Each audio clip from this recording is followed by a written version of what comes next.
may sakuna, o lalo na kung mayroong kalamidad, ang mga bata ay lubos na naapektuhan.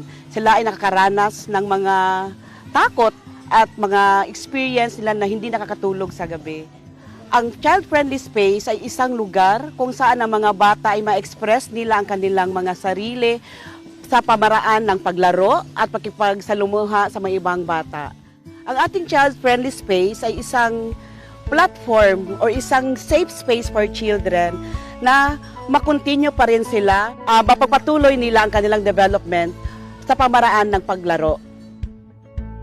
Through play, kahit minsan ay nakakalimutan nila yung mga takot nila at napaipalabas nila sa pamagitan ng kanilang mga creative na pamaraan like sa pagdrawing at saka paglaro ng mga balls at saka yung pagblow ng mga bubbles ay lubos namin nakikita na sila ay nasayahan at nakaramdam sila ng kagaanan ng kanilang loob at nakalimutan din nila yung mga naranasan na hindi maganda lalo na during kalamidad.